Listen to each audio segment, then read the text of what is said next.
Well, hey, good evening, everyone. How are you? Good to see you. Get that out of the way there. Not that we don't love it, but it's not our guest for the week. How are you? Good to see you. It's good to be seen by you. All my friends out there in comment land. James Keck, Lord Corion, Damien 8, Mobius 8. Oh, hi, Mobius. I did not hit a. I did not. Greetings, Chris. Good to see you. Yes, Mar. Good to see you. Wonderful to see everyone here. I hope my stream is coming through okay, because StreamYard is saying that my connection is not good, that if I'm on Wi-Fi, I should consider switching to a wired connection. I am connected via gigabit Ethernet, so I don't know what it's complaining about. So if this is a jerky, stuttery slideshow, I don't know what to tell you. Anyway. And speaking of comments, if you missed this in Discord and you've been going back, you've been coming in a little bit late and you're like, hey, I should check out his earlier shows. And then you see me commenting on stuff. You hear Kyle commenting on stuff. There's audience interaction that you're not seeing. Yeah, about that. So what happened was, I didn't realize that StreamYard was not by default ticking the save messages for later playback checkbox in YouTube. It wasn't automatically recording the stream comments for later playback. So that's what happened with that. That's why for the run of a while, if you go back and watch those videos, you won't see them. Thank you, StreamYard. Very cool. Just a giant pain in the ass. I should have known not to trust it, not to believe in it, but you know, it happens. It happens. But all of my humorous and witty comments, lol. So if I shared a comment on screen, like Lord Corion, it'll pop up on the YouTube video because it's part of the video stream. But as far as the rolling comments, I set it manually. I actually figured out how to go in and adjust things manually on the stream. So I apologize unreservedly for anybody who missed their chance to be in the spotlight and you wanted to see your comment pop up. I'm so terribly, terribly sorry. I blame it unreservedly on StreamYard, because it should have given that. It should have given us the option. So, and yeah, as far as StreamYard, it's still bitching that my connection is not good. And again, we're not on Wi-Fi. We are directly plugged in. I don't even have a wireless network card in this machine. So I don't know what's going on. Anyway, if the audio is stuttering, you call me Max Headroom. Well, that's cool. That's a fine thing from the 80s to be. It was all post-processed video edits and a lot of makeup on Matt Frewer, because technically at that time, through early Silicon graphics machines, you could get approaching that degree of fidelity, but not consistently, and to produce the minutes of video that Max was on screen in the Max Headroom, Matt Frewer was on screen as Max in the Max Headroom, the 15 Minutes into the Future interview show he did, and then the ABC TV Cyberpunk TV series that he did. you'd have to have spent many millions of dollars an episode back in the 1980s and produced them months and months and months and months and months and months ahead of your broadcast schedule for just the few minutes of video he was in. So that's all Matt Frewer and just some standard analog editing tricks. But anyway, and now you know. The more you know. But we move on. So there was something I was going... Oh, I know what I was going... one of the things that I was going to mention tonight. First of all, before I launch into any actual content, guess what? We are at 904 subs now. 904. We are 96 subs away from hitting 1,000. You guys know what happens when we hit 1,000. If you're one of those new subs that just came in and you're like, I just like the videos. What happens when you get 1,000 subscribers on YouTube? What happens when we get 1,000 subscribers on YouTube? Valued viewers, to steal a little something from another YouTube channel, is the Great Underground Online Gaming Convention. Although it probably just should have called it DelverCon. But the GUAC, as the first one is called, will be an online game con where you will be able to play in games hosted by myself, by some other folks out there who volunteered to step up and run some games. And we're going to do that when we hit 1,000 subs. Why 1,000? Because it's a nice round number, and I like 1,000. Now, before you say, oh yeah, when you hit 1,000 subs and you can monetize your channel, it's not that easy. It's not like I just flip a switch and start getting a handout from Google every month. They got to do a bunch of stuff. I just like the 1,000 number, because seeing like 1K next to my name on YouTube is going to be kind of fun. So my hope is that in the next month, maybe 2 at most, we can get those last 96 subs in, and then we can announce the con. I mean, I've kind of already announced the con, haven't I? I've told you it's going to happen. So it's just holding back from that. You guys get a free con, I get 1,000 subs, and everything's groovy. Well, you guys get 1,000 subs too. I mean,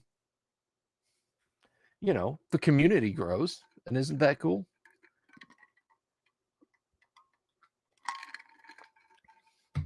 Speaking of cool things, one thing cool, excuse me.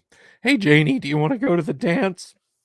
One cool thing that is coming up real soon is I finally pulled the trigger. Not discussed pulling the trigger, not considered pulling the trigger, not added to cart, but haven't clicked purchase yet, pulled the trigger.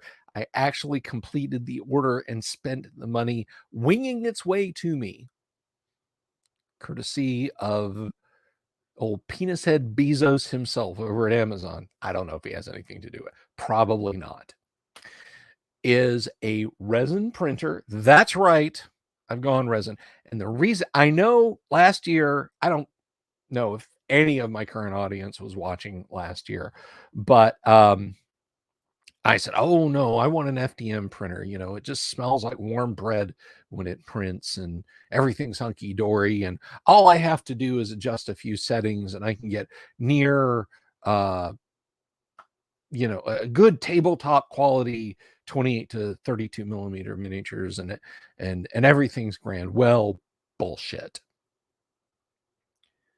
I have tried the settings for many, many, many, many different types of printing settings and adjustments. Terrain, big pieces, gadgets, cosplay, that printer's awesome for it. Tabletop miniatures, miniatures, character miniatures, people, little robots, little things like that. No, not even a little bit. But still, why bring in something that produces actual toxic waste? I'm ahead on completely backwards about resin printers. One, the printer that I have ordered, the Elegoo, which I guess, considering resin, goo is an appropriate name. But the Mars 2, it has an active filtration system. It's got an air filter built into it. Two, users are like, yeah, no, it's not fumey at all. Three, the third, the resin is now is not alcohol cured. It's water cured. You are not cured, water washable resin. So you just rinse it in warm water and pop the supports off, and you're good to go. You still have to cure it. You still need to put it inside a curing light, which it just turns and makes the resin hard instead of soft and kind of brittle. But yeah, so that is on its way, and I'm going to start doing some fun craft stuff with it. And hopefully later tonight after the live stream, I can there's some things that I actually do want to print with my FDM printer, and I can't because it's acting up. And it's like, no, I'm not going to let this stuff you're trying to print stick. I'm just going to wipe the print surface with a molten glob of printing material that should be stuck in one place and be very artistically created into something. But nah, I'll just delete on that, boss. So yeah, needless to say, I'm going to be tinkering with that thing. But yeah, I'm kind of excited about that. I'll share that with you guys. And I'm going to be doing so here's the schedule. Monday nights,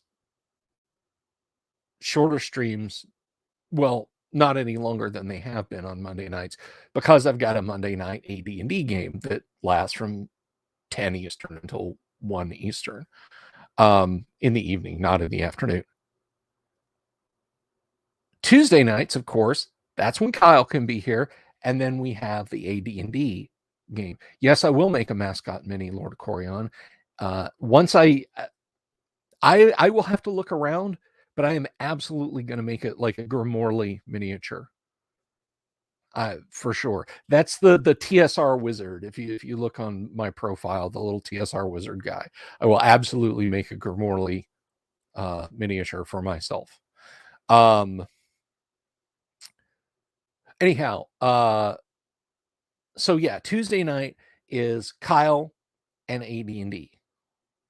Wednesday and Thursday nights are kind of open. Guests, whatever. So Wednesday and Thursday nights. Oh, and Friday night is Gamma World. We're starting Gamma World this week. So Friday nights, Thursday nights, and Wednesday nights, rather, not Friday nights. I just said Friday nights. Wednesday and Thursday nights, I'm going to start doing some more crafting stuff again. As I was thinking about that today, I haven't done any crafting videos in a really long time, and I've seen some really cool stuff.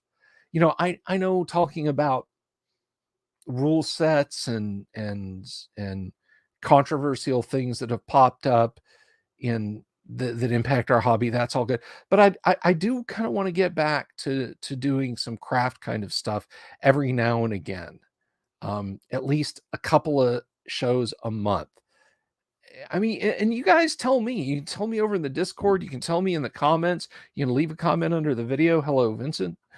And just tell me what you think of that. One of the things that I saw, and I thought this was super cool, there's a really good YouTube channel about painting minis with a really terrible name. I'm sorry, dude, but it's called Goobertown Hobbies. And this dude is a really good painter, but he also does like terrain sculpting and that sort of thing. And he has a science background.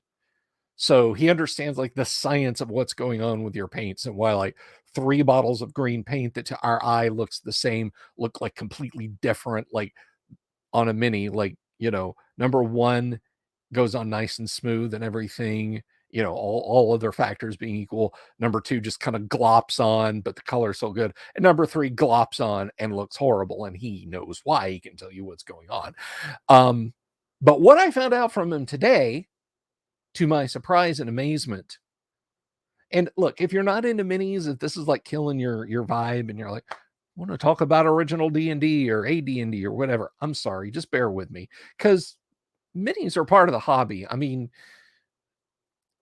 soon we're going to get back to playing AD&D with miniatures and Dwarven Forge, and you're going to see a lot of it, because I like minis. I think they're an essential part. Well, not an essential part. For me, they're an essential part of the fun. I mean, you need pencil, dice, books, paper to play D&D, and that's it. Funnily enough, I'm painting minis. Oh, good for you, Vinny. Vinny, by the way, is a very good miniature painter.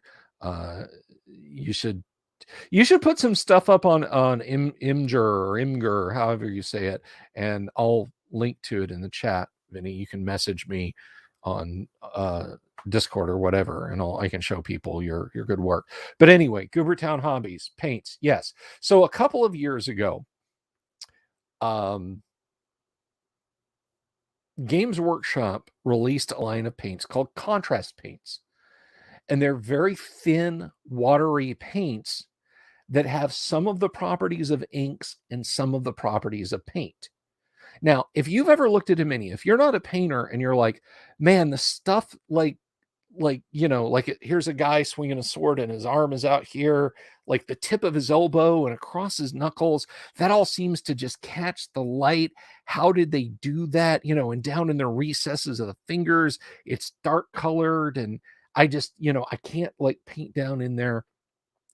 Typically that's done with washes.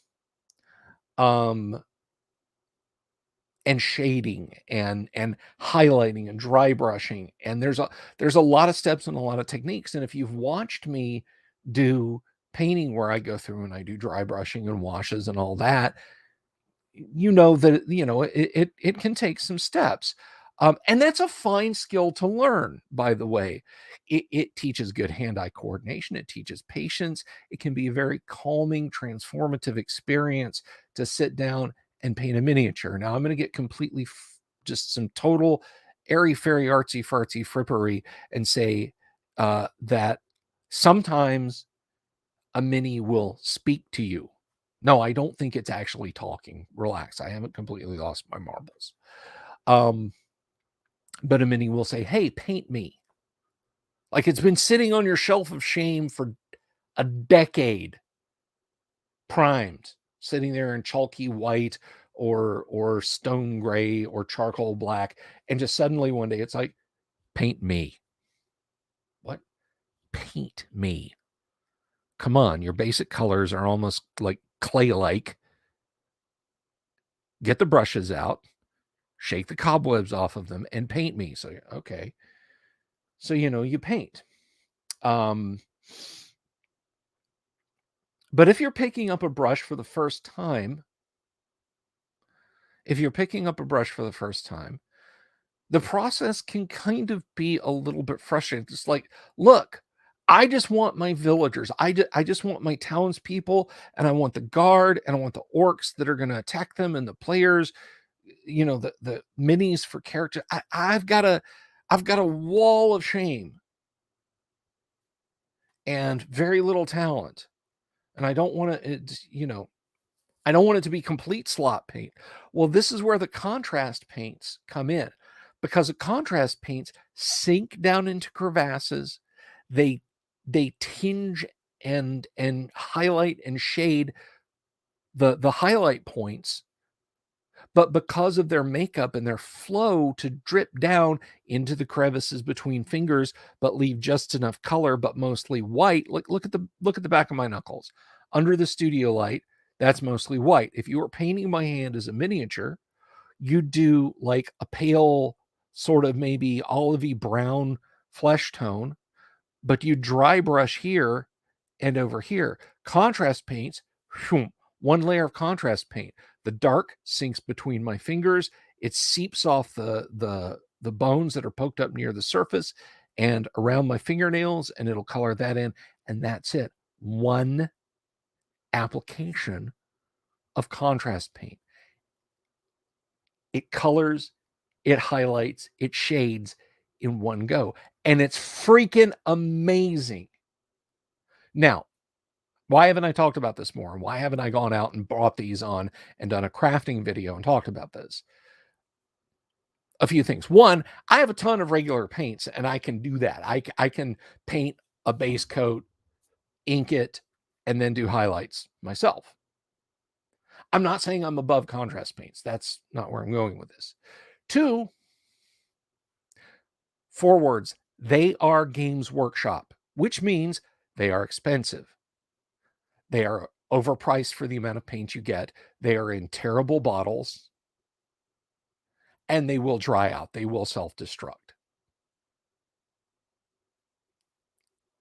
It's like $7 for a pot of contrast paints compared to like $4.99.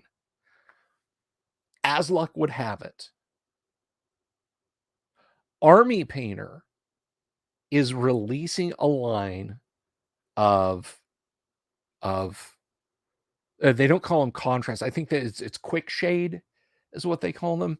And this guy, Goobertown Hobbies, I just YouTube was just like, you haven't watched Goobertown Hobby video in a long time. Check this out. And I'm like, so I watch it, and it's just as good. It's just as good.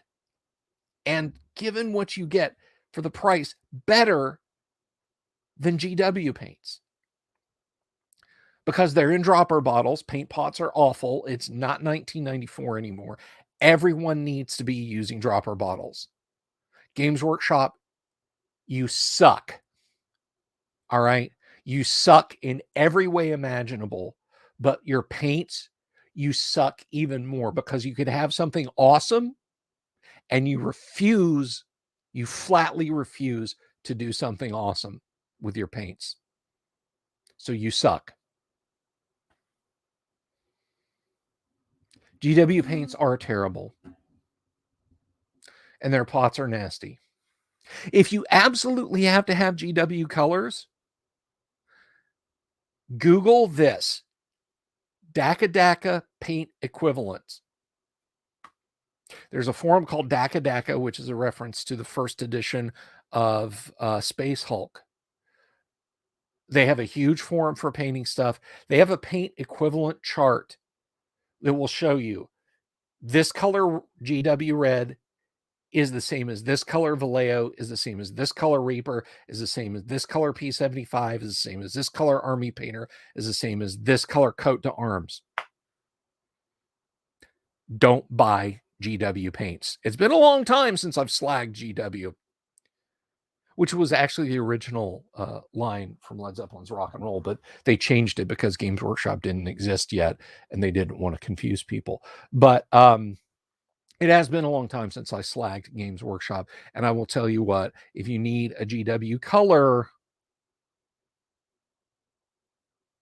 just get it from somebody else. And the closest approximation you can get is Coat to Arms. But not really here to talk about that. Now that there is another company doing quick shades, contrast paints, if you're just getting into doing miniature painting for tabletop gaming, you are coming in at a fantastic time, because I personally think that this Army Painter move is going to break. It's like other companies have been like, who wants to try and do our own first? Reaper, how about you guys? Oh, no. We got tons of regular paints. We're good over here. Coat to Arms. We've barely penetrated the North American market. Vallejo, we've got 62 million colors. Where do you suggest we start? Army Painter. All right. So here comes Army Painter with the Speed Paint line. Thank you, Speed Paint line. Corian knows what I'm talking about.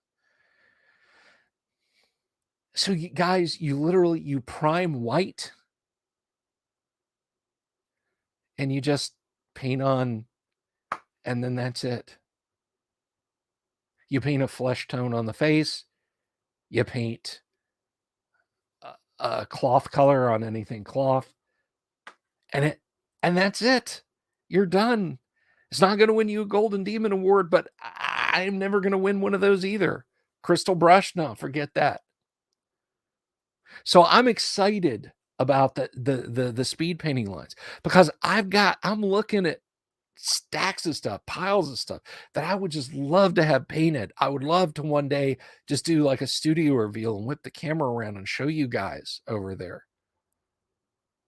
some of the stuff I've got. Now there's a lot of stuff over there I'm not going to paint like that at all.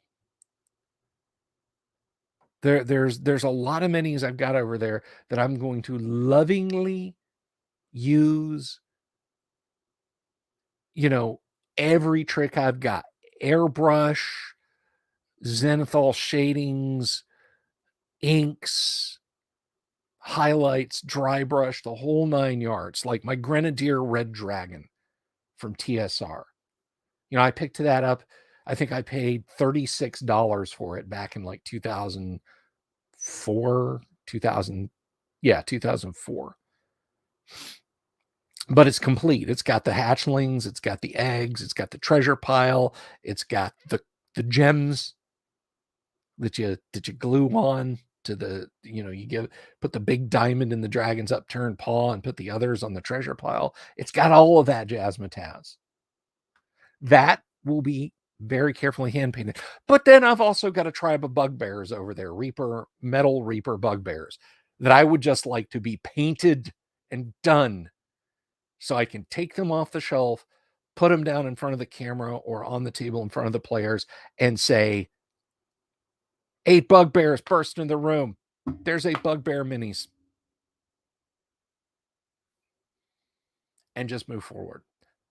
As I have said time and again, nobody cares about Monster 253. They don't. They're not going to. Just a minute. Let me see that. This orc is extraordinarily shaded and detailed. Dungeon Master. That's not going to happen. So speed painting, so that I don't die with a shelf full of unpainted miniatures, is kind of key, and I'm looking forward to it. Vinny says, also use a wet palette. Yes, wet palette is a must, not just for mixing your paints, but also for keeping your paints fresh the whole time while you're painting. Because I can't tell you how many times I've worked assembly line on a number of minis and looked over, and I've got like, say 12 orcs, and I'm painting all the pallid greenish brownish skin color, and I look over and that is scabbed over, and it's basically, it's basically it's ruined at that point. So I've got to mix up more, start more, whatever. But wet palette keeps it wet and keeps it fresh all the time. I'll do a crack. You know what? I have pretty much decided right now that one of the 2 free nights a week, at least a couple of shows a month, I'm going to be painting. It's going to be a painting stream. I will go through the trouble of pushing everything out and setting everything up here, and, have a blotter, and I'll get the lights in proper. I'll get the camera pointed down and everything. And I will start doing a couple of crafting videos, a couple of paint streams where we can just chill and talk about whatever. So the only thing with the speed paints is Army Painter is into selling sets.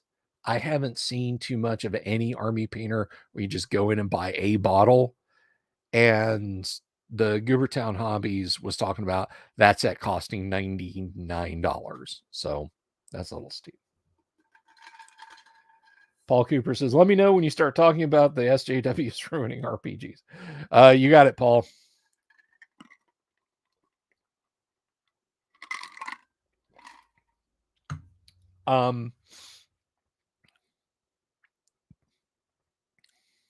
I die when I paint the last mini. We'll find out. I don't know if we'll ever know. I'm going to pin that up there, Paul. The Great Delver Paint Night. I can finally get something finished. But I'll say this: I chose the. I was just kind of thinking about it today a little bit, and I've said this before. We're shifting gears all of a sudden. We're shifting gears. No, I got you, Paul. I understand. There's something for everybody on the live streams, man. You know, it's just been a long time since I talked about painting, but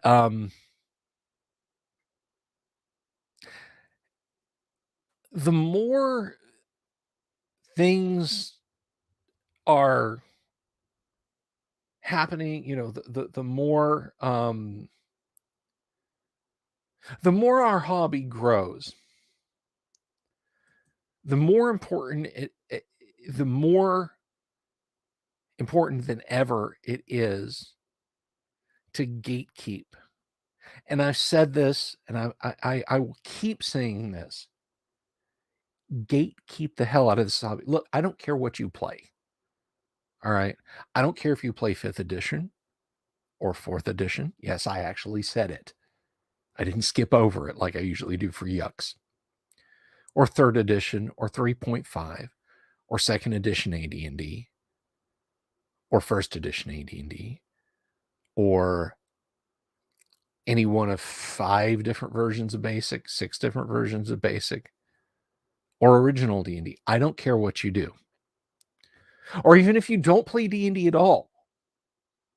Even if you play Star Trek the role-playing game from FASA, or Star Trek the role-playing game from Last Unicorn Games, or Cubicle 7, or whoever's got the license now, or The One Ring, or Hero System, or Call of Cthulhu, or Chill, or Top Secret, or Mech Warrior. I don't care what you do with regard to that. But listen to me now and understand this. There needs to be a barrier of entry into the hobby. I'm not talking about a lore barrier. I'm not even talking about a rules barrier. I'm talking about people who are interested and want to play, and they want to see what it's about. They're going to put their cell phone down. They're going to stay off of Instagram, stay off of Twitter, stay off of Facebook, and stay off of Discord, and play the game that you're playing at the table at that time. And not show up to argue with you that, XYZ real world social problem isn't properly represented at your table, and they're here to change that. Because they're not coming to play your game. They're coming to wreck the hobby. All right? I saw someone making this argument ages ago. This is not a straw man. I've seen this time and again. I've seen this argument made time and again about just different geek hobbies, where somebody says, look, I just wish we could just go back to having fun with this. And let's say that this is comic books. I have seen this emblazoned on a computer screen. I have heard this said where people will say, ha, comics have always been political. When have comics not been political? When have comics not been about social matters? I've heard that said about video games. Video games have always been political. Yes, because the fellow who invented video games, which, by the way, was table tennis played on an oscilloscope back in the 1950s, I'm sure he was thinking about matters of social justice.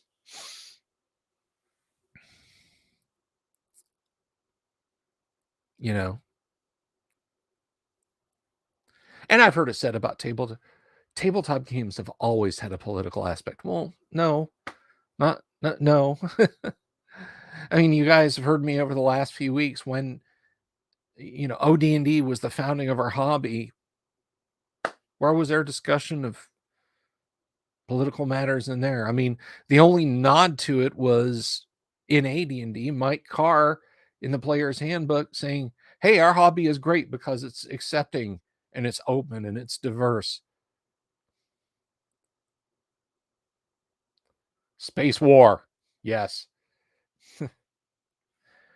I disagree with you, Cal. I disagree with you. I think saying that is giving up. Now, I can't control if 6 people in, some suburb of Des Moines want to get together and their whole game is political and their whole game revolves around social issues. I mean, obviously, I can't do anything about that, and I wouldn't attempt to do anything about that. But if those people go to a con or go to a games day and they bring that, don't let that muddy the game, guys. Don't let that muddy up the hobby. Because the people who want to bring that kind of thing in, they're not interested in role playing. And look what happened to comic books.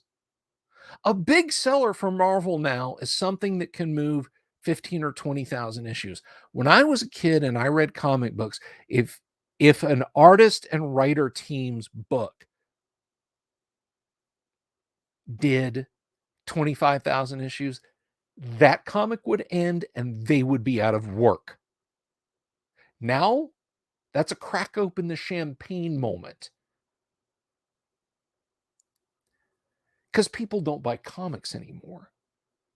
Comic books, I don't care what part of the political landscape you stand on, you can't deny that they have fundamentally changed story-wise, plot-wise, not for the better. Yes, in Des Moines, I was just...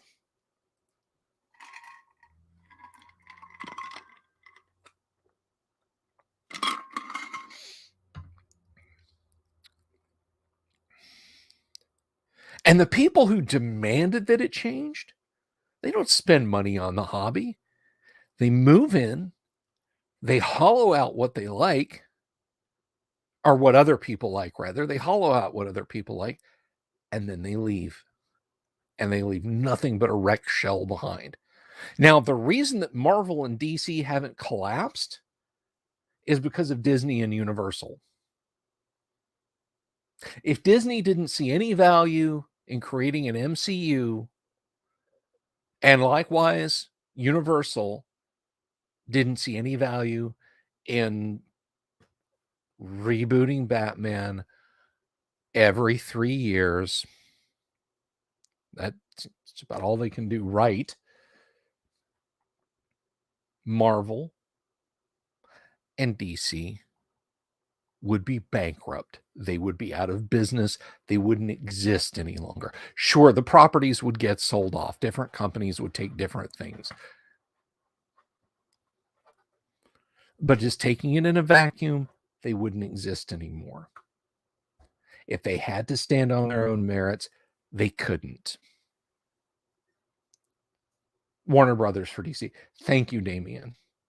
I was thinking Universal Studios because Universal Studios has some DC related stuff. They also have some Marvel related stuff at Universal Studios, which is weird. Disney has like all of Marvel and the MCU, but if you want Marvel themed rides and see like park workers dressed as Spider-Man and Wolverine and such, you have to go to Universal Studios. I think that's funny.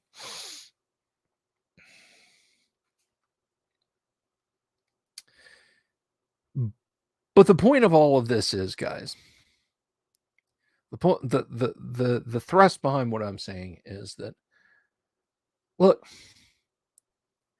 I don't care who you are. I don't care what you are. I don't want to reject anyone from my game table. And you, Vinny, Lord Corion, Dungeon Minister, Cal,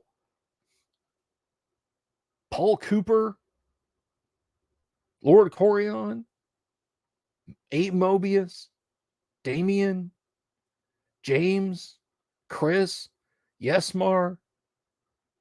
I think I got everybody. It shouldn't matter to you either. But because it shouldn't matter to you, don't let it matter. Don't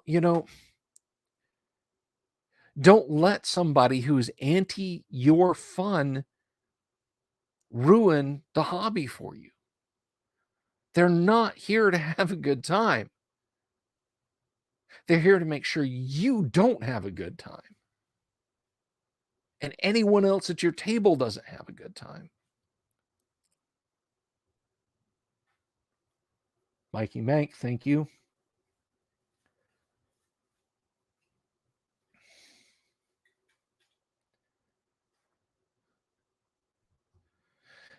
And the upheaval that's going on, being told that you're a bad person for running games a certain way, playing a certain edition of a game. And you are told that you're a bad person. Wizards of the Coast, if you go to the dmsguild.com or drive through RPG and drill down into classic D&D, there's boilerplate from Wizards that says you are a bad person for liking these old games. That's what the subtext is. If you're not getting that looking at it, read it again, because I guarantee you it's there.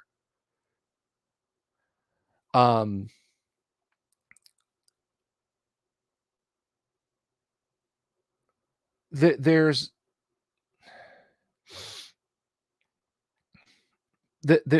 a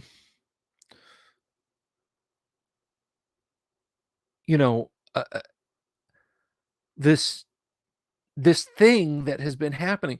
I warned people about this in 2016. I said, look, comics are getting shit up, video games are getting shit up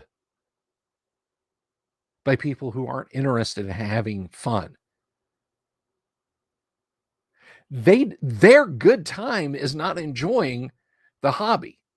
Their good time is making sure you have a bad time.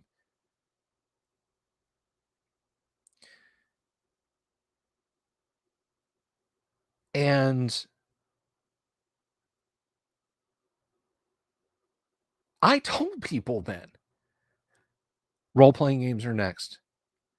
I've seen the occasional random tweet from the usual gang of suspects and forum posts. They're starting to creep out, and they're starting to creep in our direction. And people said, oh, Bill, that's ridiculous. You're ridiculous. You're being silly. You're being paranoid. You need to get off those forums. You need to get away from, look, 5th edition is old school friendly and WotC, they apologized to us by re-releasing AD&D and putting the PDFs back out there for the classic stuff. I mean, come on. Well, here we are. Boilerplate on old editions. And look, I don't just mean AD&D and OD&D.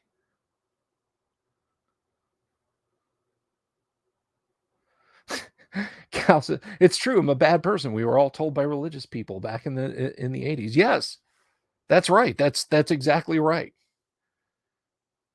And it's the same crowd. They're no different. You want to blow the mind of a danger hare who'll screech at you that if you play classic D&D, you're a monster because Gygax was a woman-hating misogynist? Look him in the eye and tell him you're no different from televangelist who told me I was going to hell for playing AD&D. You even got the same hair color, blue. and just watch them just froth. This is where we're at today, guys. And I'm sorry that I can't take the standpoint of, lol, who cares what they say?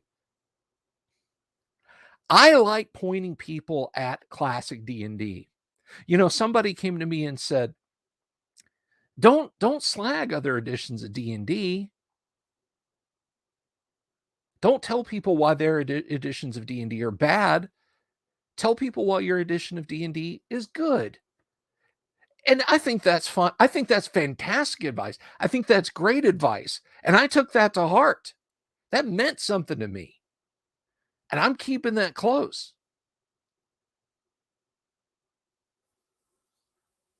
But when I wake up one day and Wizards of the Coast, Hasbro have decided the classic D&D is nicked Gerware and that you can't get it, what then? I mean, at that point, I'm literally preaching to the choir here. I'm talking to people who already have it. Do you really think somebody in their late teens, early 20s, I go to a gaming event and I run AD&D and they're like, man, this AD&D or this OD&D is awesome. How do I get this? Well, for OD&D, you'll need to spend anywhere from $700 to $20,000 to get a set of the rules on eBay because you can't get a PDF of it anymore. For AD&D, you're in a little more luck. The books retail for about $200 a piece, give or take, on eBay. Maybe you can find the reprints for the lower hundreds.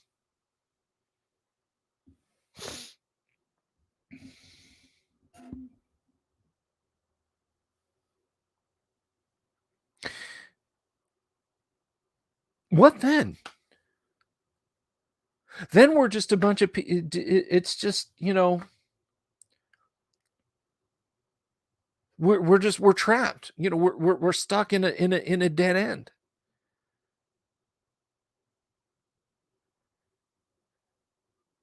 And it can happen, guys. So again,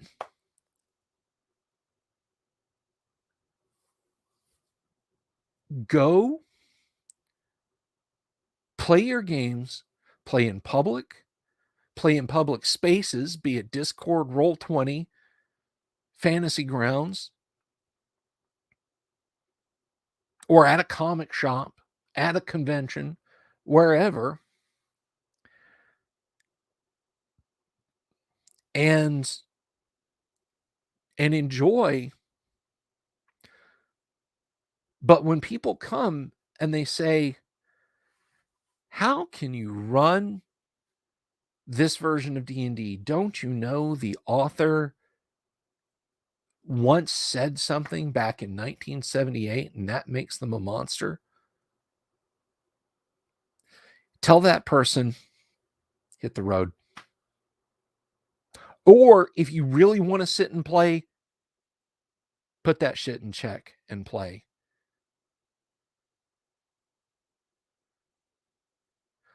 But gatekeep that mindset away from our hobby. If we down here, if there's any hope at all for us, if there's any hope at all, then that's what we got to do. I'll copy them by hand. Medieval monks. Dungeon Minister, I would pay top dollar for an OD&D manuscript illuminated by you. I'm saying that right now. It'll be me in a print-on-demand service against the world. Hell yeah. Lord Corion says, that'll happen come 6. I'm buying up all the PDFs now. I don't think they'll do. Here's the thing. We're 2 years, almost exactly precisely 2 years out from the 50th anniversary of Dungeons and Dragons. Dungeons and Dragons was released in January of 1974. And 2024 is that close. I don't think we'll see any particularly nasty moves, as it were, from WotC to denigrate, to destroy. And I'll tell you why. They're still riding a great wave of nostalgia, and I'll give them props. My current feelings about what's going on just behind the veneer aside, the veneer itself is very pretty. Stranger Things is set in the 80s. It's set in the early 80s, and the core of Stranger Things is Dungeons and Dragons. Stranger Things is Dungeons and Dragons. It is an adventuring party that is leveling up. Dungeons and Dragons is a metaphor for what the kids in Stranger Things are going through. Those kids are now my age, if that makes sense.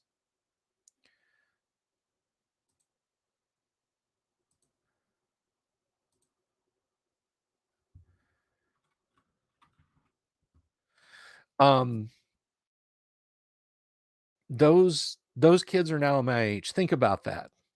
Hopper is in his 70s, and those kids are now as old as we are in Stranger Things. But the point is that fostered a lot of good feelings about classic D&D. I mean, I run corporate events. I run D&D as a corporate event, as a team building event. You can ping me privately if you're interested in that.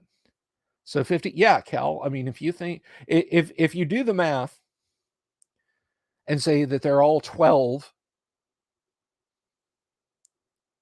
at that time, at the time of Stranger Things, which takes place in between 1983 and 1984, yeah, they're all they're all hitting their 50s now.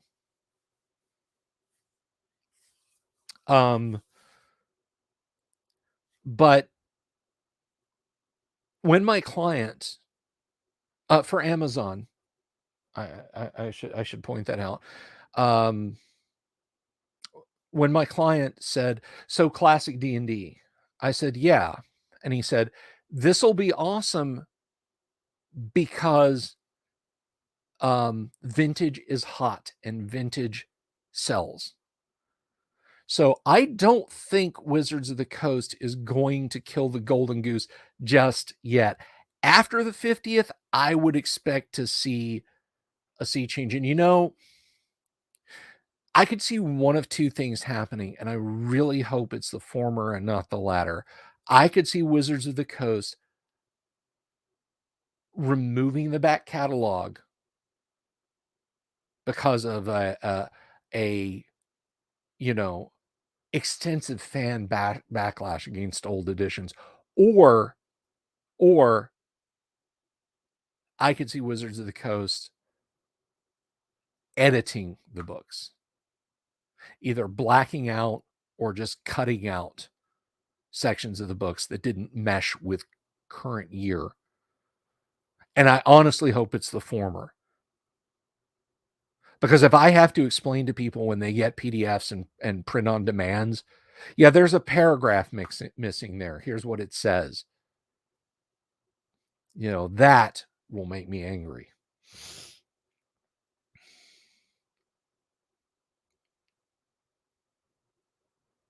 Damien says, still waiting for the Danger Heritage Brigade to come after the barbarian class name, complaining of colonialism crap. I will laugh loudly. Well, you shouldn't run barbarians anyway. They suck as a class, but that's another discussion.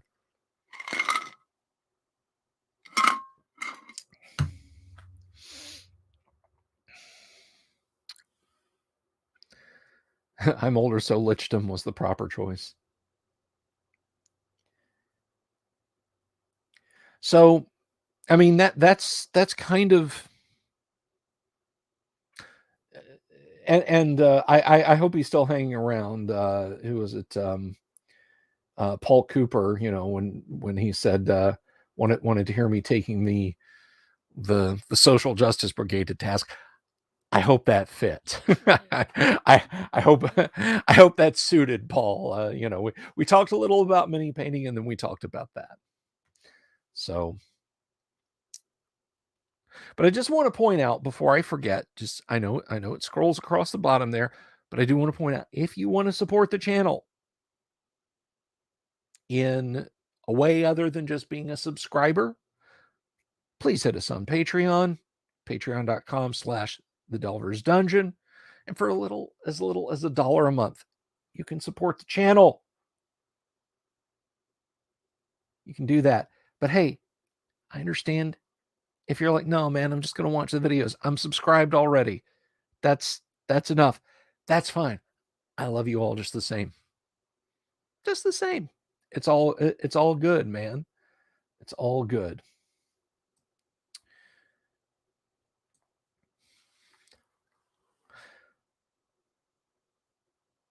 Lichdom was the proper choice.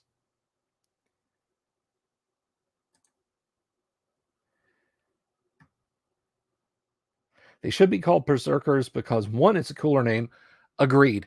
But, and I'll get back to you in a minute, 2, they should either be NPCs or a prestige class tied to Gods of Chaos.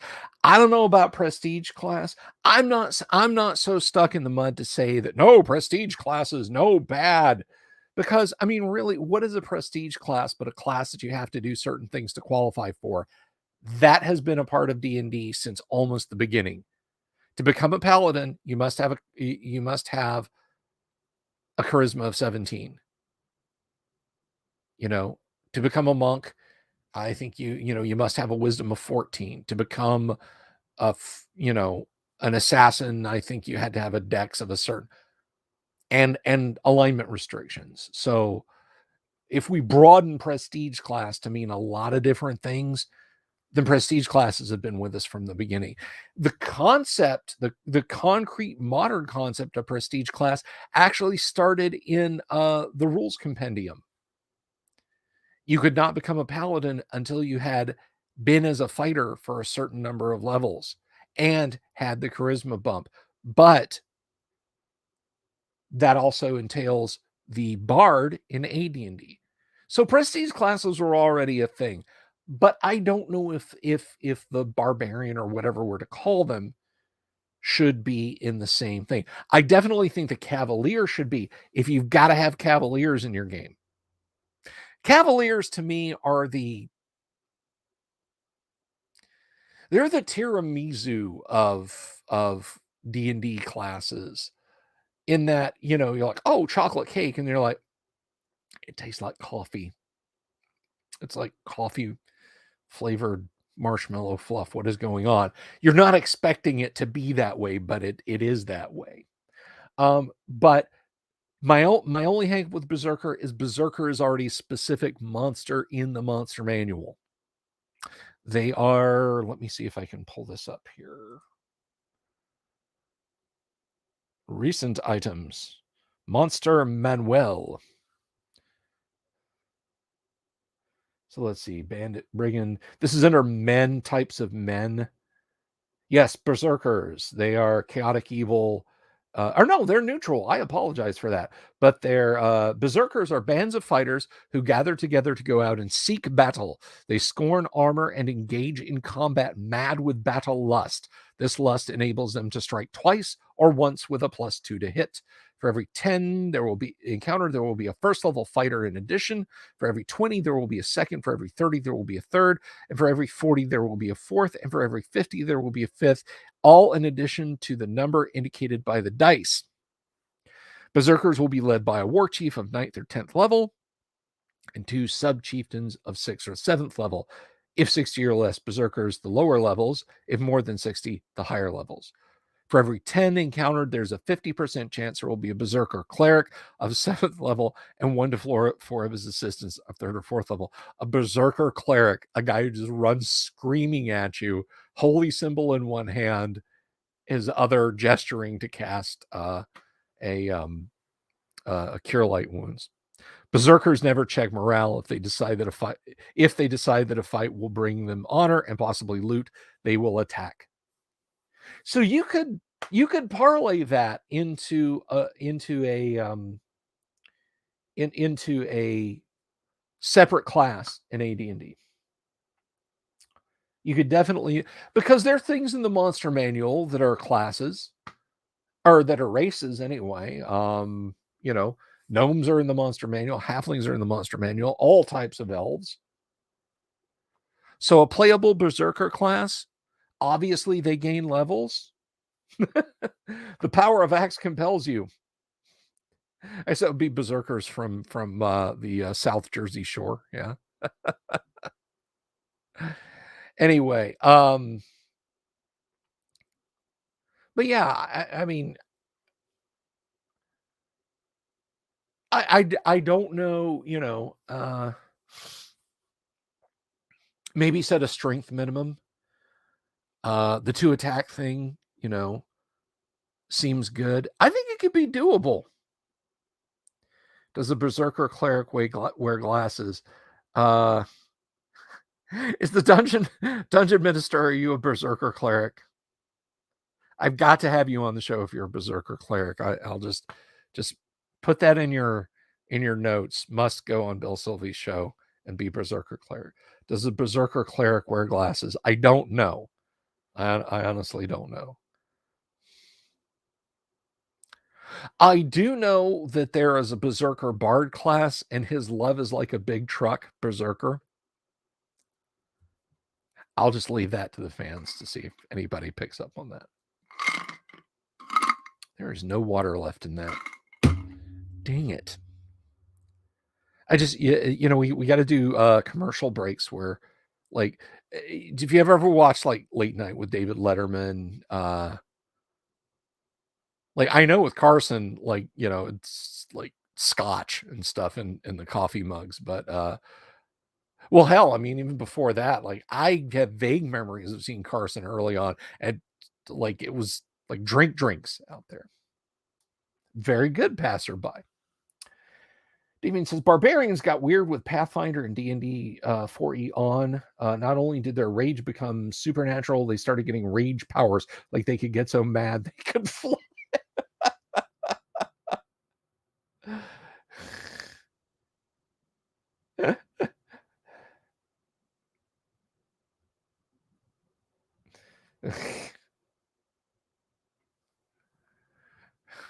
My love is like a big truck. Berserker. I will not say the next part. Berserker. Some fake nerd commercials for breaks. When late for a wedding, yes, you are a berserker cleric. Yeah, that's ridiculous. Rage powers that allow them to fly. That's just, and that goes back to what I've said about 4E. The 4E was kind of the superhero version of D&D. I think it was a little out of kilter with, and a lot of people tell me, like, I know you didn't play 4E, Bill. You just kind of glanced through the books, but trust me, 5E is just as bad. I don't feel that. I don't feel like I have talked to grog nards and told them about elements of 5e, and they're like, yeah, I'd allow that. Of course, a contrarian might just come back then and say, well, that just means that 4e wasn't as bad as you said it was. But,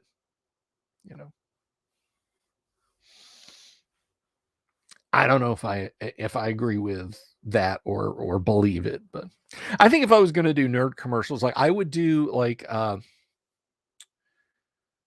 it's not Toy Polloi. Toy Polloi is a guy who fixes toys. And man, if you've ever broken a toy, like if you've still got classic toys, you got to check out Toy Polloi on YouTube. That guy is awesome. I know how I fixed my X-Wing, and I know how to fix the sound generators in my X-Wing and my Millennium Falcon and my Snowspeeder now because of Toy Polloi. But I fixed my X-Wing. Oh, and I fixed my Millennium Falcon's gun turret thanks to Toy Polloi. But there's another channel. It's this very cool dude, and he talks about different toys, and they actually have commercials in the middle of the videos. The videos are only like, I think like his longest video is like 10 or 15 minutes long, and they're on the subject, so they get actual commercials for the TV show or the toy he's talking about, and that they run them in it's like the on screen they've got like a wood grain TV frame and everything, and it's very cool. You guys probably know exactly who I'm talking about. I can't remember the name of the channel off the top of my head, but I love it. Hail Michael Connor. Hail Lobster. 4E made all stats mean the same thing in class does not matter. Yeah. But again, I'm not going to sit here and tear down 4E. The people who liked 4E play 4E. I'm not one of them. Thank you. Michael Connor gets the no prize. Toy Galaxy. Toy Galaxy is a fantastic channel, and they have a pretty good few episodes about Dungeons and Dragons. They do they talk about the D&D cartoon. I think they talk about the D&D toy line, and they definitely talk about D&D the game. So you should absolutely also check out Toy Galaxy if you're into like nostalgia toys, because he goes like way back. And I mean, like he did like a 5 or 6 episode run talking about Robotech, Macross, and how it all kind of came together.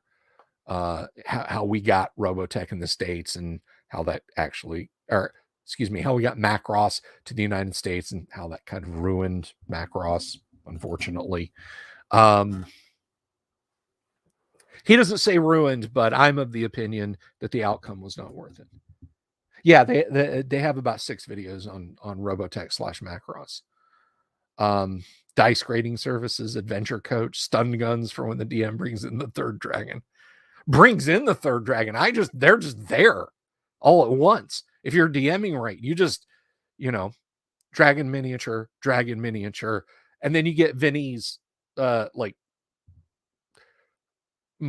over the oven microwave sized Tiamat dragon, and just set it on the table and hold it up so it does, the table doesn't tip over backwards when you put it on there. What would you rather have, min-may or min-maxing? If you were playing the Robotech role-playing game from Palladium and someone was running min-may and they had really optimized their characteristics, would it be a min-max min-may? My freaking ears. Oh, I've done it now.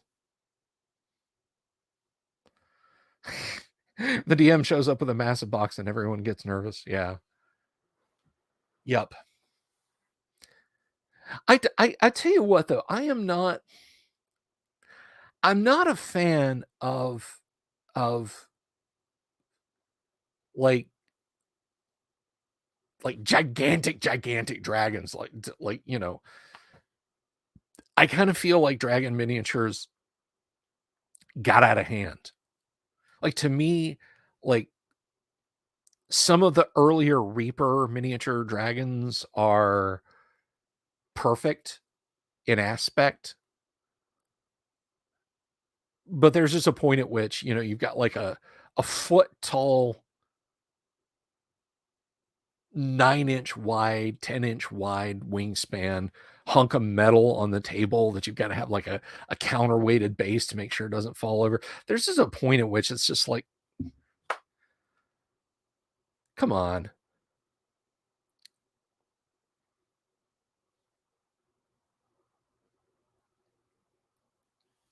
The one thing I'm gonna go against the grain just a little bit, Michael Connor, just to dip back over to Robotech, and then I'll get back to D&D, I promise. But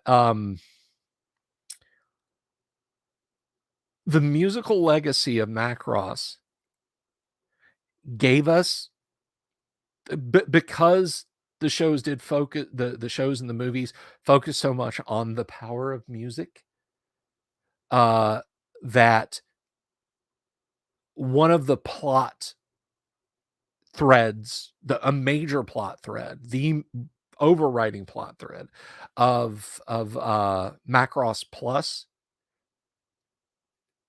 means we get some absolutely fantastic music. There is some great techno and dance and soft pop music in that soundtrack, all by Yoko Kanno, and it just, man, it thumps. I like it a lot. Anyway, going back to D&D, let's see. 4E would have gotten less of a bad rap if WotC didn't go for hyper balance and messed with the spellcasters' toys. I'm all for marshals getting combat maneuvers, but let spellcasters keep their slots. I'm going to say that one of the biggest turnoffs, and guys, I think this is something that WotC, a lesson that WotC learned, and I feel like, okay, I go back and I'm to go back to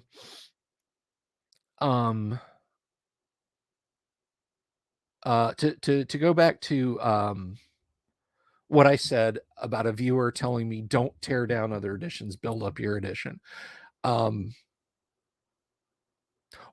learned that because the marketing campaign for 4th edition was tearing down other editions of D&D. Well, I mean, every edition of D&D prior to 4th would have been an older edition. But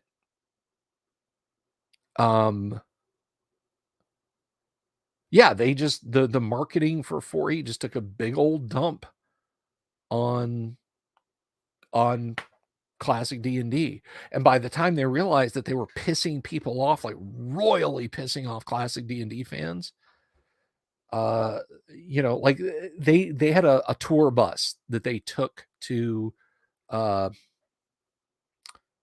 oh crap, I went to Gen Con in Indiana. And the entire bus inside and out were classic D&D art in mural form on every surface. They did a wrap on the outside and the walls on the inside, and it was all classic D&D. They really scrambled to apologize for 2 years of lol, old D&D is dumb, and you're dumb for playing old D&D. So they learned, and I learned, and that's why I'm Johnny D&D seed, and I have no compunction. If somebody comes to me and says, "Hey, I loved playing 4th edition," I'm gonna say, "Good for you." Did you ever play classic D&D? Do you want to give classic D&D a try? Because the little clusters of a-holes who like actively hate people, capital H, capital P, hate people who like classic D&D or who like 4th edition, when it comes to edition warring, those people only exist online. Screw them. Ask the guy who's playing 4th, hey, you ever play classic D&D? Let's play that. I have run classic D&D for people whose only experience playing D&D was 4th, and they came away saying that they loved every minute of it. It exists and it happens. And it's not just people being polite when they ask me for the URL where they can buy online copies of OD&D to play. It's so simple. It's so easy. I, a couple of years ago, played in a Pathfinder game, a shorter Pathfinder campaign. I played a bard. I played Robert Plant. And it was stupid fun. All the weirdo spell options, and I could like sing so well that I could set a crowd into a frenzy, just like Robert Plant. And it was loads of fun. I didn't say, oh, screw Pathfinder. I don't play Pathfinder, man. Pathfinder's a new D&D. I'm not playing that. I didn't do that. No, I shut up and I had fun. And that's how I did it. No one bought 4E, however, that mentality is still there. Unfortunately, with some people it is. But you know what? Tell them that you're there to play D&D, not to have edition wars. And if they want to bring edition wars, they can go sit in the same corner with the people that want to bring social justice wars into tabletop role playing. How about that? Let's look at the comments. Yes, Mar says Akira and Ghost in the Shell for me. I'm going to tell you something. First of all, Yoko Kanno does do some vocals on Ghost in the Shell by Mamoru Oshii. But yes, the Ghost in the Shell music is haunting and beautiful, and it's everything that's cool about East meets West film scores. Akira is my staple. I bought the Akira soundtrack before I saw the movie. And I must have listened to it for a year plus before I saw the movie. And it's really, really phenomenally good. Go on YouTube and look up you will not let me see. Go look this up. If you really want a completely different experience musically, this has nothing to do with RPGs, I'm sorry. Look up the Gaino Yamashiro Gumi on YouTube and listen to some of their albums. It is peculiar, and a lot of it will like give you the creeps, like if you've ever listened to the Shining soundtrack by Wendy Carlos, yeah, like that, or the instrumental musical pieces in Full Metal Jacket by Stanley Kubrick's daughter, working under the artist name of Abigail Mead. Yeah, same thing. A lot of the Gaino Yamashiro Gumi stuff is very creepy and haunting, and yeah, give it a listen to. But yeah, Akira is just amazing stuff. I love it to death. This kind of brings us to an interesting point of coming back around.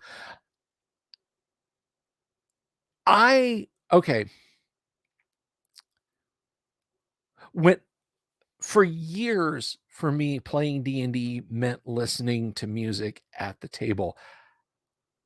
And when I remember asking Gary.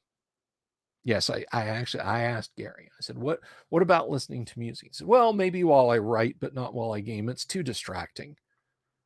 Music is just too distracting." Now, I wish I had a soundboard program so I could set up and have like sound effects, like, creak when a door opens or whatever. And I thought, well, that's kind of nice. But in the back of my head, I'm like, no way, man. Conan soundtrack just on a loop. I've gotten to the point now, I don't like to have music on while I play. Either the songs are ending or begin. Like you think Immigrant Song by Zeppelin, that's a great battle song, right? How many fights in D&D are resolved not in game time, but at the table time?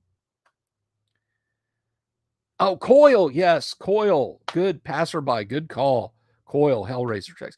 But how many battles in D&D?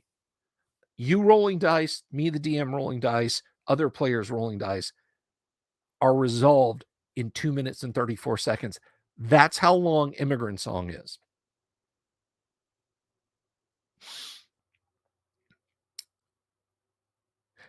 It's an awesome song in a Marvel movie, because Taiki Iwata can have the scene edited to where it just everything just syncs up.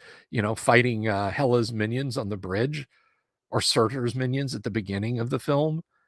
It's like a gosh darn music video, and it's awesome. But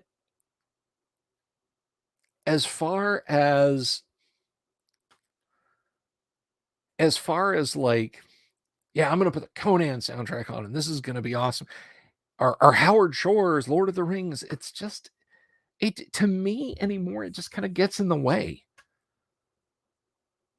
And that's almost a shame, because I would still like to feel that it's a key part. But I had a player take me aside once during a break in the game, and they're like, "Please stop fucking with music. Pardon my language. Please stop messing with music. Please stop." you know, every few minutes you're like, oh no, I just want to, you know.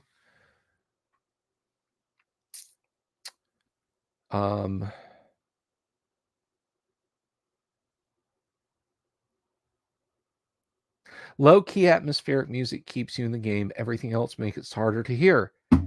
Exactly. Like, one of my players in my Monday night game is, now on the Monday night games, I stole the old Phoenix from Paul Anderson's A Midsummer's Tempest and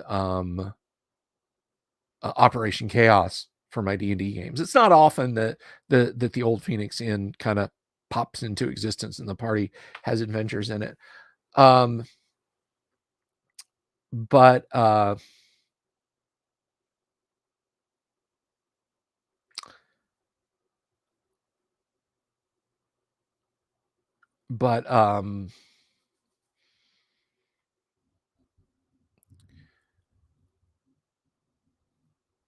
you know, I've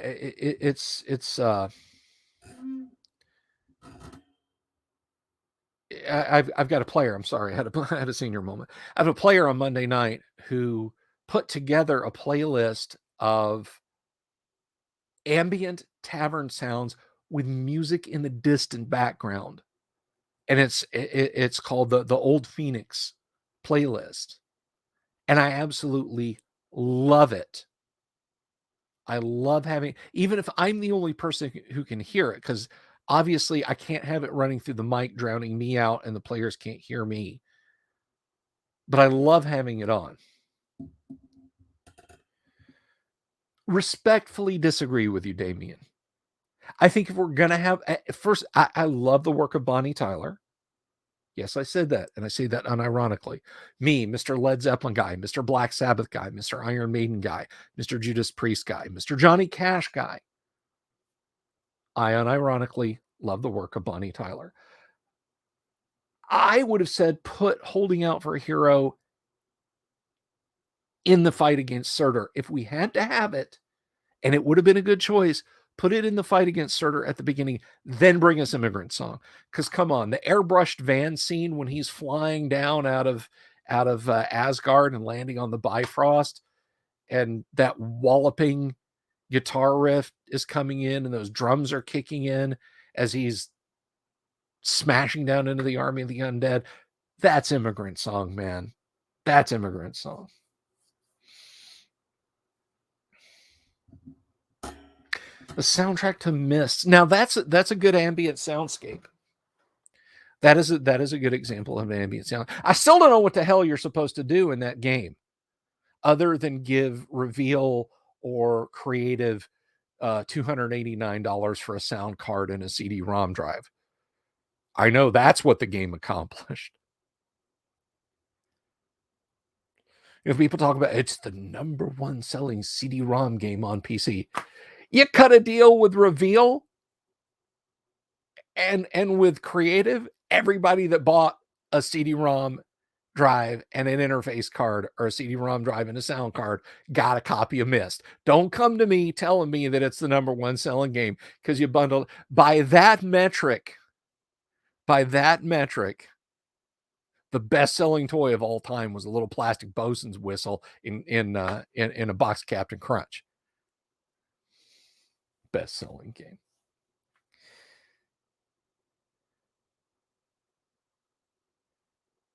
There's someone on YouTube that does ambient soundscapes for medieval cities.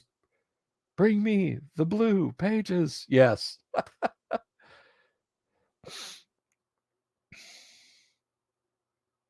Well, I'll check it out, Damien. Again, I am not in the least little bit an anti-fan of Ms. Tyler's work. Quite the contrary. I think she's a lovely person with a lovely voice who produces phenomenal music and sings phenomenal music. So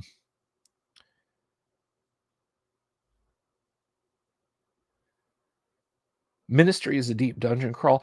There's a few Ministry tracks that would work as ambient soundscape stuff. Scarecrow and Psalm 69 from the titular album. But a lot of their stuff, just I think it would work good for like club music. Like if you had a crowd sound and then mixed in some Ministry, if you were playing like Cyberpunk 2020, obviously that's, that's very much that sound. Bunch of pieces on YouTube for Mekton. Yeah, I think Mekton lends itself to the Macross soundtracks, the J-pop stuff, just kind of by definition. Now I'll tell you a good ambient soundscape for horror. Speaking of Trent Reznor, get the if you can score a CD copy of Quake, Reznor's music. Reznor, such a boomer. Trent Reznor's music for Quake is aces, just for disturbing sounding music, because it is a soundscape. It's not a, it's not your typical Nine Inch Nails fare. But that's how I feel about music at the table these days. I just,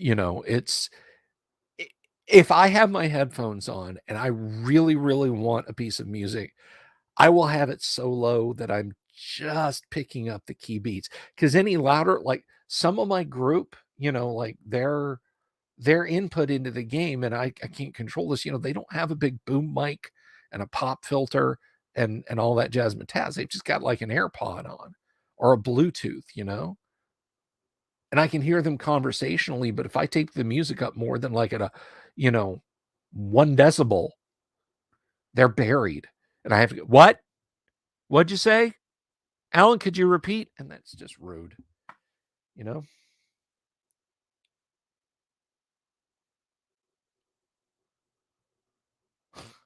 40K.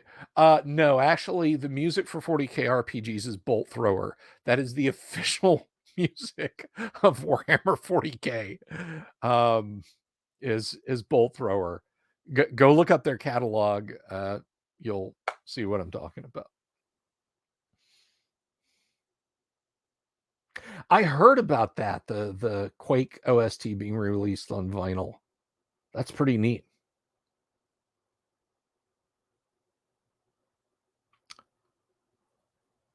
Sword Coast Soundscape.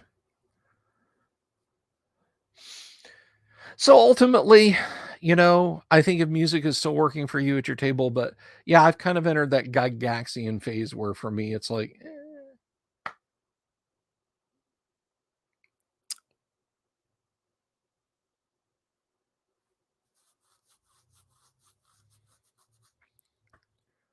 So I don't know that I would subject people to it. I mean, for no particular reason in the, like, I might put on the the speakers, like if I was going to have a game here at the house again, just on the PC, I might stream in some Zep, but I would keep it so low that it was literally just like during quiet moments, like, oh, okay, there's a little bit of Gallows Pole, okay, and then let's get back into the game. Oh, I know all about Sabaton. They're nice. They're really cool. I love Prima Victoria, which is about D-Day, about kicking Nazi ass. So I like that a bit. Oh, I said the N word. I'm gonna get demonetized. I'm not monetized. They're gonna monetize me and then demonetize me because I referred to that. And they are metal. Yes, they are. Although Prima Victoria is weird because they got like a historical recreation company and they're driving around. It grates on the historian in me that the tank that they're driving around in the video is a Centurion. It's like that wasn't built until the mid 1950s, guys. You couldn't get a Sherman. The things are as common as dirt. Operational Shermans. Everybody has, every recreation group, every studio, everybody has a Sherman. You can't not have. It's like, I'm a World War II cosplayer. We'll deliver your Sherman tank tomorrow. Well, I don't really know it's coming now.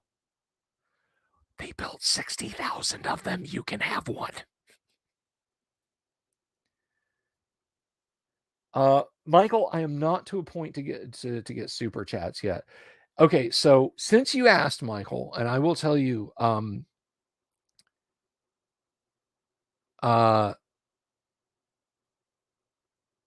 super chats it requires a few different things. It is considered part of YouTube monetization. So I got to have 1,000 subs. That's not why I'm seeking 1,000 subs, guys. Okay. It's a nice round number. I could have said 800 subs. I could have said 750. I could have said 500. Oh, by the way, I keep meaning to say this and I've forgotten. Dungeon Minister, congratulations on hitting 500 subs. I saw you post that a couple of weeks ago, and I've forgotten to say congratulations, Dungeon. If you're subbed to my channel, sub to his channel too. Do that. Go subscribe. You can be subscribed to more than one channel. I don't think you're cheating on me. World of Tanks cheaped out for the Prima Victoria video. Yeah, I know. It's like you couldn't give us a Sherman tank and a couple of Jeeps and an M3.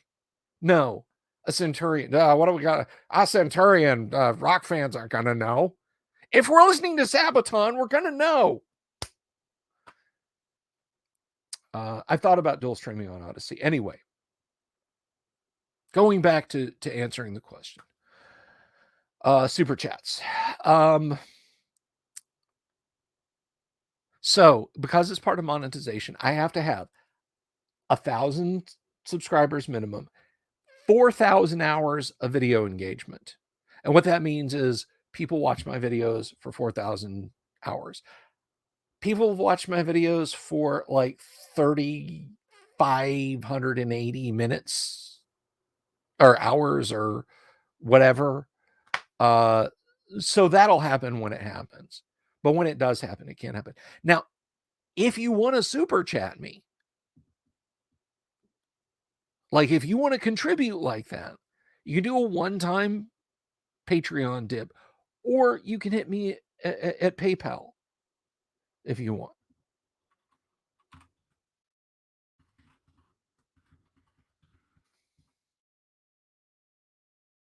If you want to show your love and you want to, you want to super chat me before I can get super chats, just right over there. But you don't have to. I'm not saying you have to. I'm just saying that's a thing you can do if you want to do that. If you're like, where are super chats? You can just do it over there.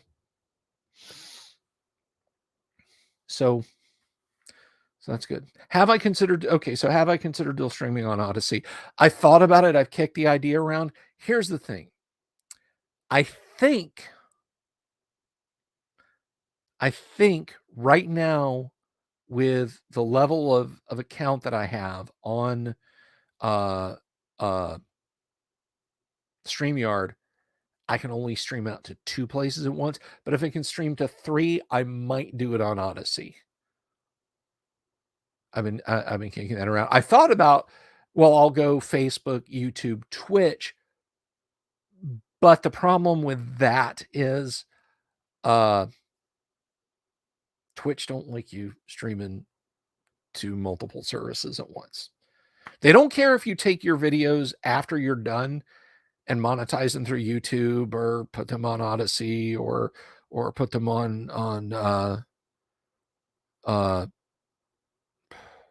Vimeo or whatever.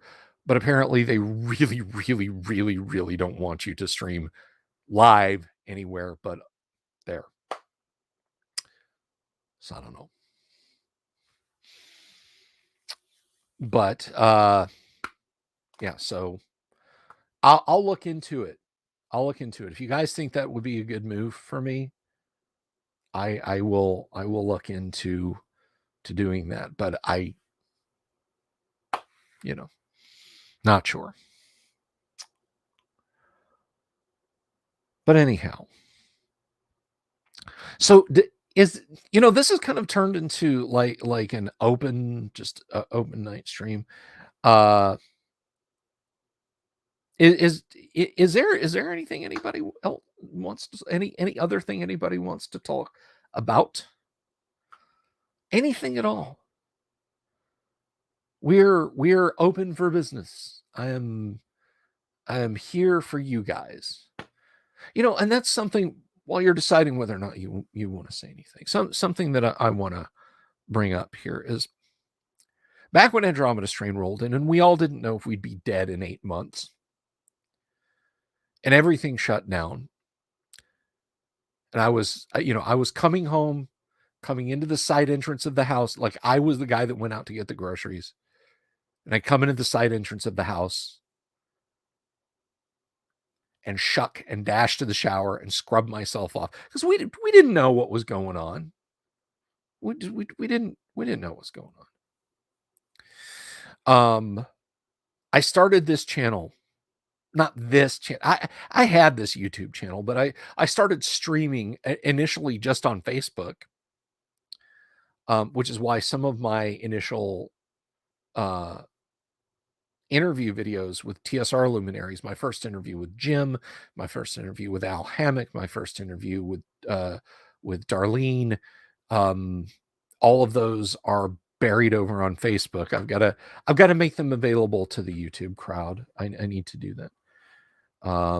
Have I seen Record of Lodos War? We'll put a pin in that. I'm going to put that up on screen so I don't forget that.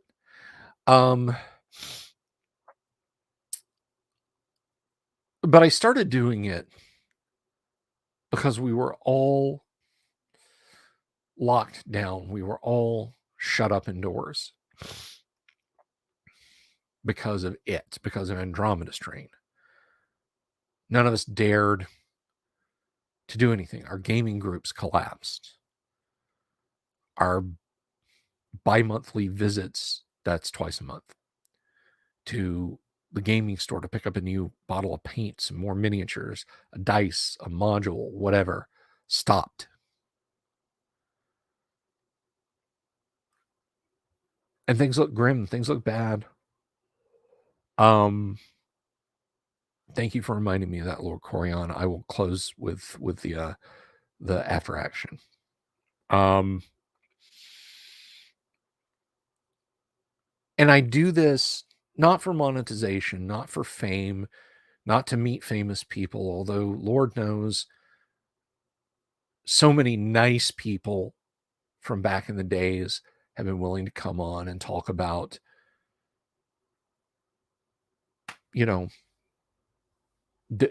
about gaming and about their experiences at TSR and so on and etc., what they're doing. And I really ultimately, I do this for you guys. I do this for you guys. I mean, if there was a way to get super wealthy talking about classic RPGs and just RPGs in general and painting miniatures and BSing and all that, everybody would be doing that and not videos about Five Nights at Freddy's and Minecraft and ranting about political stuff, which seems to be what 90% of YouTube is, and listicles. Just pull up 10, go into Wikipedia, type unsolved mystery or unexplained death, pick out the ones you like that are interesting, and then just read the Wikipedia article. Boom, 20 million views, 100,000 subs. But I don't do that. And if we stop at 999 subs, and it doesn't look like it's ever going to change, and it's just you guys and me hanging out, having a good time, as you like, then that's what it is. All right. So if I talk about subs, monetization, and PayPal me and get on Patreon, because I'm not trying to get super wealthy. Super wealthy is weird. You lose touch with a lot of nice things, I think. I'm not an anti-capitalist either. Don't misunderstand me. Anyway, so I want to answer Michael Connor's question. Have I seen Record of Lodoss War? Some of it, and I liked what I saw because it is a D&D game. I like what I've seen of Record of Lodoss War. I have nothing but good stuff to say about it. If you haven't seen it, if you haven't read the manga, check it out. It's worth seeing. And I appreciate it, Lord Corion. It's for the fans. Oh, did Nick Rekieta say that? Okay, well, I'm saying it too. But Nick Rekieta also has, at the very least tens of thousands of subs and like makes $4,000 or $5,000 a night by streaming. It's something that I will never be able to accomplish. So, has there ever been an animated franchise I wanted to make a tabletop RPG adaptation for? Let me think. An animated franchise. I don't know that I would make a separate RPG, but I tell you what, I will stat up some classic Disney in a heartbeat because so much classic Disney fits into D&D's mold because it comes from the same place. Classic fairy tales. I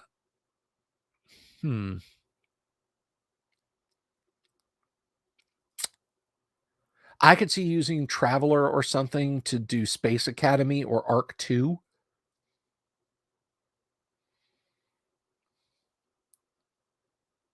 I think the D&D cartoon's okay. It's not perfect, Michael, but it should have had a stronger plot thread running through it other than, oh, here comes Wenger and Tiamat again. Oh, there's a dungeon master saying something cryptic. And now we have our Scooby-Doo-esque thing and our PSA moment at the end. But it was okay. All right, so I'm going to wrap up tonight, and I'm going to wrap up by talking about the Monday night game, which I have not done in a while. So, Gummy Bears is the so let's cast our minds back now. If you're not aware of what's going on in the campaign, the party is in the Lost Caverns of Sojkonth, which is a classic AD&D module. And in the Lost Caverns of Sojkonth, there's a treasure that they're looking for. I don't want to spoil it because, well, if you know, you know. And if you don't know, well, you can look at the module. But one of my players might watch or listen, and some of them have played the module before, but many of them haven't.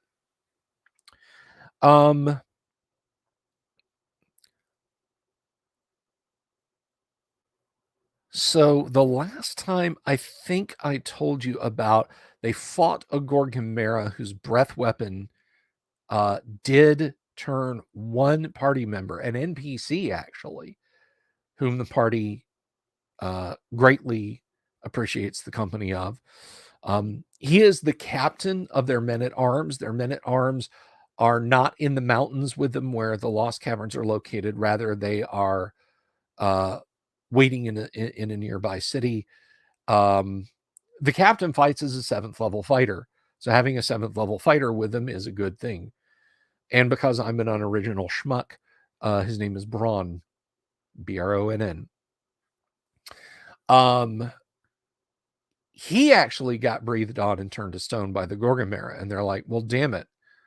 At the very least, we've got to get him out of here because a wandering monster could come along and break him into pieces. So they had to figure out how to get him through the caves, over a river, up a cliffside on the far side of the river, into a tunnel. All this is underground, by the way. And then out. Well, just as they're getting ready to go out, somebody says, hey, those gnomish-like creatures that call themselves the Peck, they're able to shape stone. Maybe they can help. So they gave the Peck some gemstones, and the Peck were able to, by dint of concentration, turn him back to flesh. So the Gorgonmera having been dealt with, and Bronn having been brought back from being turned to stone, The party returned to the Gorgamera's lair to scoop up the massive amounts of loot, because they used all their floating disc spells and levitation and whatnot to get the now 800-pound statue of Braun out of the dungeon carefully.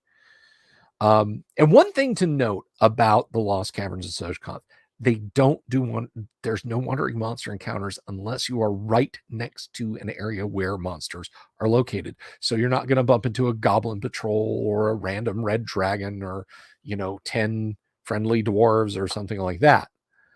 So getting him out was a fairly non-combative part. But when they went back, they explored and they found stones that had been piled up to block a flight of stairs down. Well, they took the flight of stairs down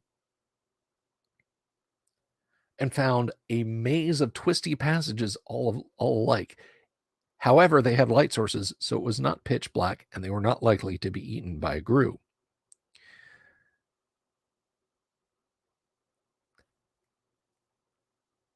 They had a few interesting encounters, one of which was in a cave where there was a demon idol, not the demon idol, but it spoke to them when they entered in that said, place all your weapons in this chest, and then a chest just appears floating before them and the lid opens. If you place a magic item in, you may take a magic item out. A couple of them did that.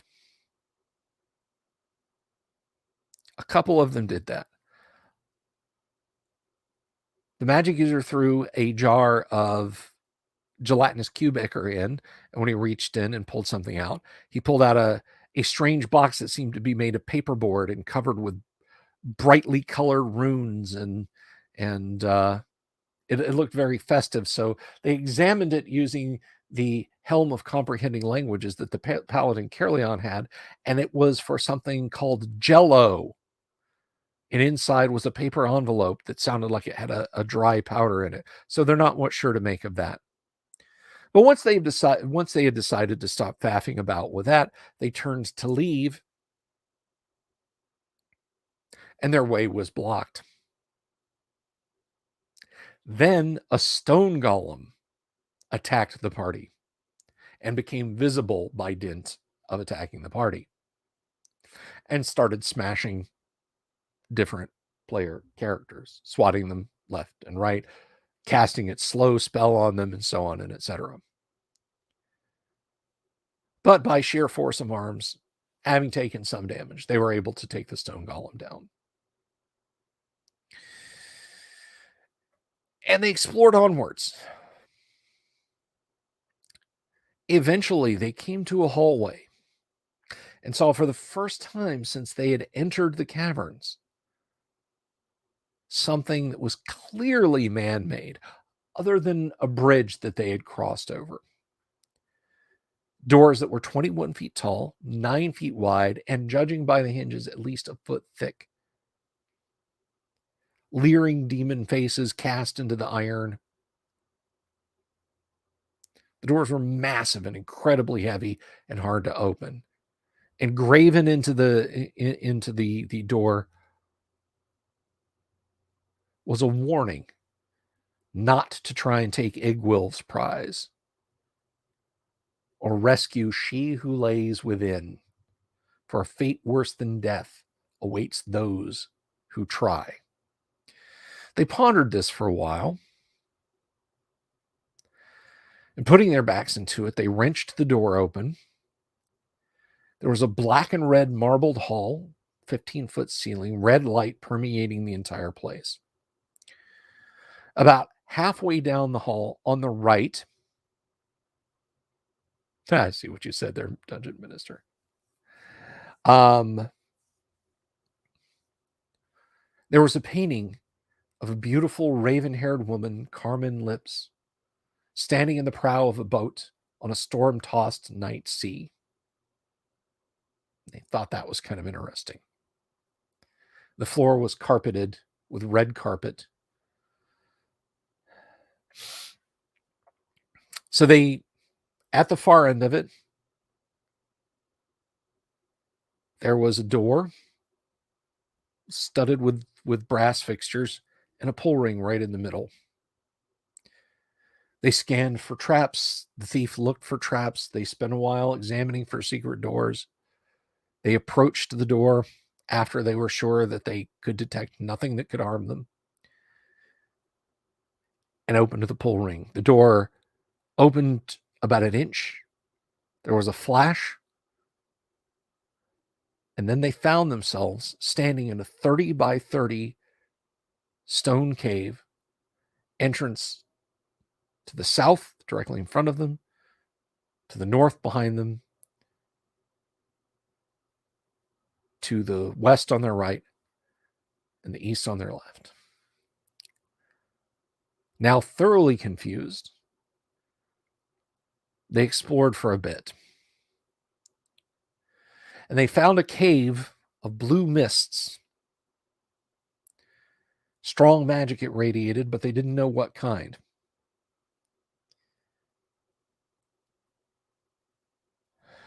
So, one by one, and sometimes in groups, party members would enter the blue mist and then vanish. Well, to make a long story short, they found themselves teleported into different strange dimensions. Jane, the NPC paladin, and Petra found themselves in a mazy chamber. They had a strong smell of cattle, and they could hear grunting sounds nearby. Some of the characters found themselves imprisoned in a long pillared hallway, trapped inside planes of force that seemed to define a pentacle engraved on the floor under their feet. Still, others of the party found themselves in a chamber faced by 3 armored knights who drew their weapons and attacked immediately. And finally, some of the party found themselves in a sunlit box canyon, standing amongst a group of very surprised-looking centaurs. Well, as this is going late in the evening, I will say that Petra and Jane fled the maze, staying just ahead of the minotaurs that were pursuing them, and made their way out. The folks in the cave, in the chamber, fighting the armored men, found out that they were not men at all, but rather animated suits of armor. After much consideration, they realized that if they placed the helmets from the suits on their heads, they would teleport back to the blue energy teleportation room. Those trapped in the planes of force in the pillared hall realized that if they scribed a pentagram on the floor inside the pentacle, they would levitate upwards, and above them, high on the roof above them, were pentagrams.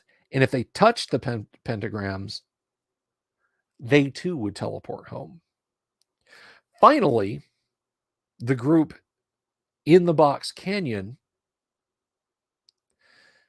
helped the centaurs by pulling down a mighty oak stump that was blocking the only path out, that caused a rock slide to form a ramp up out of the box canyon. And so they went through. The centaurs, in gratitude, gave the party these horseshoes on silver strands that they were wearing around their necks, silver cords, and headed to their Union. Now, one thing that I can tell you is the way the trap with the pentacles and the planes of force worked is it only teleports you home if 5 people are trapped in the chambers, the star chambers, and they all simultaneously touch the pentagrams. Gary, that was your most fiendish trap. People think it's a Sphere of Annihilation in Tomb of Horrors. I don't think so. I think it's that. Because touching it separately, they all get teleported to a random different plane. They could go to the maze. They could go have to fight the armored golems. They could find themselves in the canyon, and so on. Every time I rolled the dice, when a player would reach up and touch a pentagram over their heads, every time I rolled the dice, those players went to the canyon.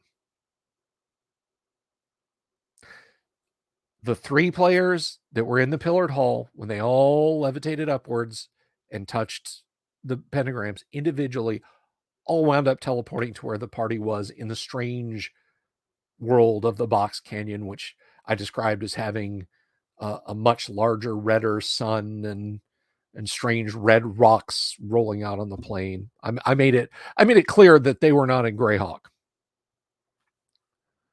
But eventually they figured out that if they touched that if they put the horseshoes on their own necks, they and everyone within 10 feet would teleport home.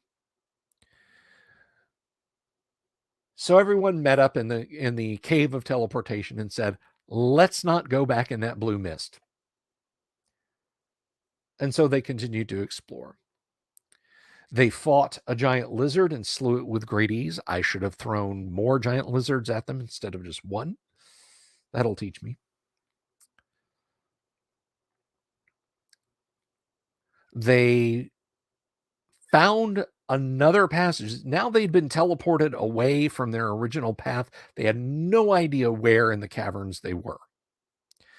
But through some exploration, they found another passage that led to a set of iron doors identical to those they had opened.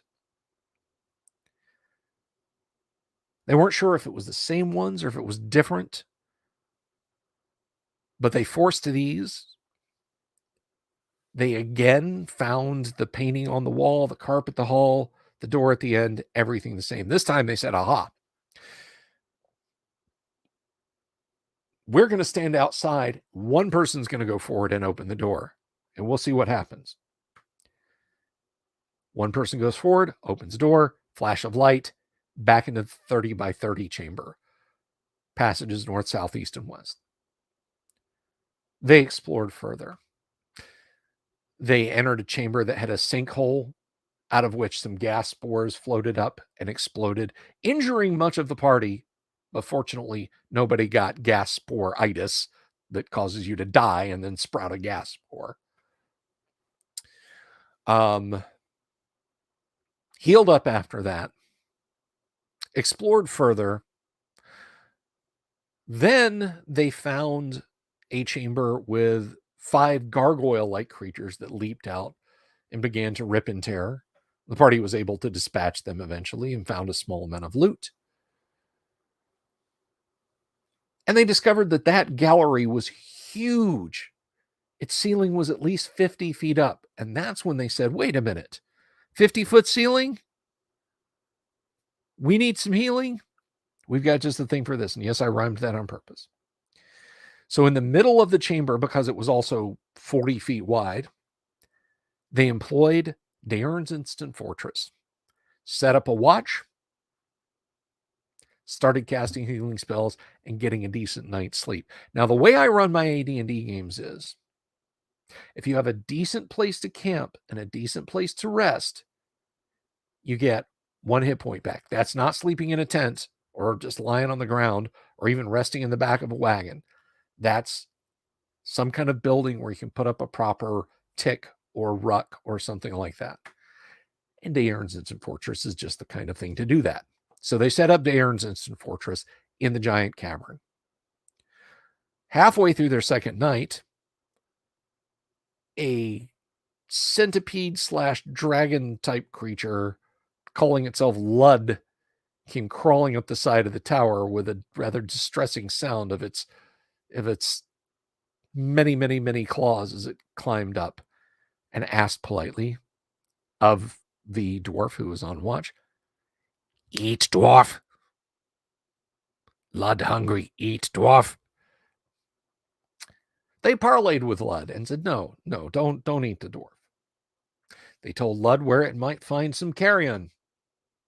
He was thankful and told them in no uncertain terms that the next cave had treasure. Not really sure if they should take Lud on its word, as he noisily and messily ate the gargoyle creatures. They encamped one other night, memorized some more healing spells, decamped, and explored further.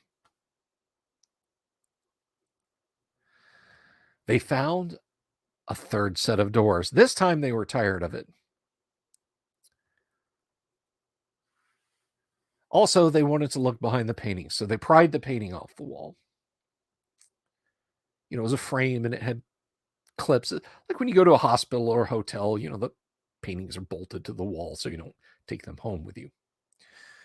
So they had to pry it off a little bit. The frame cracked, the paper split a little bit. They cut it out of the frame and rolled it up and put it in their bag of holding.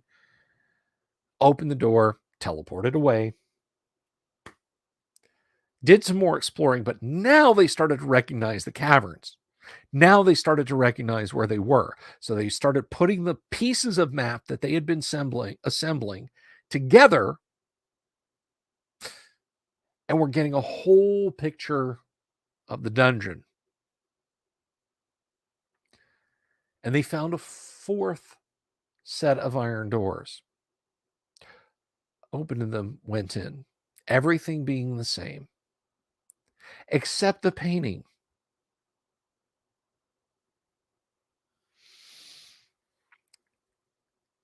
The characters who had removed the painting from the wall, Cain the thief, Caerleon the paladin, and Grindel the dwarf, were now part of the painting. I mean, the characters were still there. Caerleon's severed head was on a pike on the prow of the boat. Grindel was wrapped in chains and drowning in the sea next to the boat. And now there were bluffs added in the background. And although it was almost indiscernible, hanging naked from a gibbet, his flesh being pecked by crows, was Cain the thief. They've decided to not tamper with the paintings any further.